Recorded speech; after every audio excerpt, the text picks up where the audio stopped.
Hi, I'm Steve Leonard, founder of Geeks on Tap, and we've been, Geeks on Tap's been in business since about 2009. I've been a Google partner since 2010, so that's getting to 16 years. So there's just so many stories that we can share walking the journey with our customers. One story that comes to mind in the logistics area is a company called Norman Carriers. And Norman Carriers is a family business.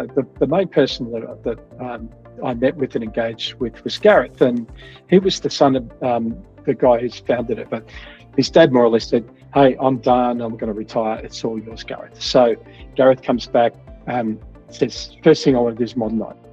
You know, it's a freight company. They take things off the dock and then put them into a warehouse and then send them out to customers.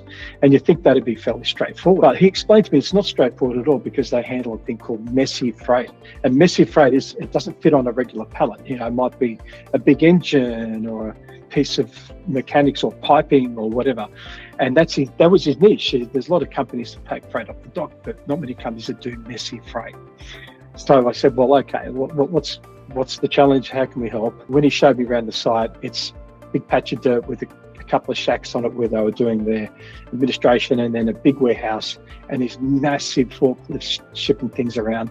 The frustration was that everything was sticky tape and glued together. So when I quoted him to get everything sorted out, he said, "Oh, it's just super expensive," because we had to dig things, lay concrete, dig things up, put cables in, put Wi-Fi in, all of these things. And really when he looked at it, he said, "Look, I'm going to sell the land and I'm going to move into a massive warehouse." So he showed me this massive warehouse in Melbourne.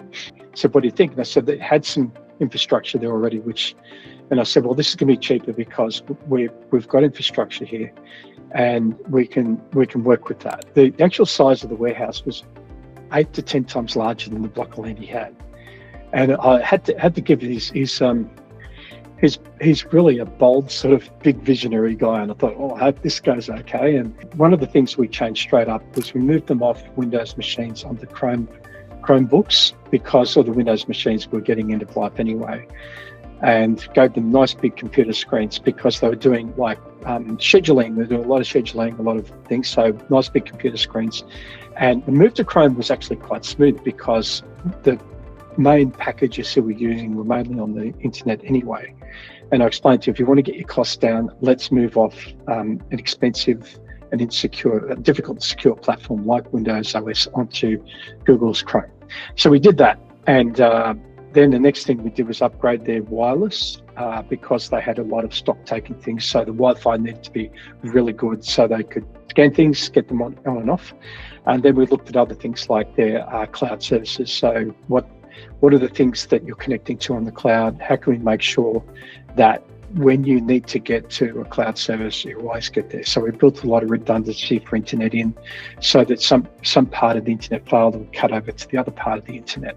And the interesting thing is that today, they're probably about 8 to 10 times the amount of staff that they had when we first got with them.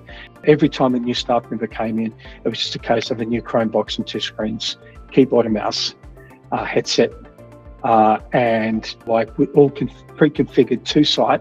And on Monday, the staff members would just go straight in, off they go. And it's just been a great experience that for both of us, in terms of he's been able to scale the business, because we've put him on a system that can infinitely scale practically. Like Google Workspace can scale up to, Woolworths is on Google Workspace, for example. So that can scale up to 20,000 users. And he was going from 50 users to 200 users, something like that, or more. But recently he opened a Sydney office, and that's what this is about. Again, all we needed to do was cookie cutter what happened in the Melbourne office, and up went the Sydney office without too many dramas. And the ability for him to see and to understand what's going on, and even for their own people to be empowered to make changes to what staff's names are, their phone numbers. And then we also supplied a telephony solution, which integrates with Google Workspace as well. So now we're handling everything from their internet, their telephones, to their data and IT and their reporting. And we're looking at more sophisticated reporting systems now. We're very excited to see what Gareth's going to do with Norman Carriers. He's a go-getter, right? And I'll be very excited to see maybe Brisbane or the world who knows? But that's where he's going, and we're just happy we can walk the journey with him.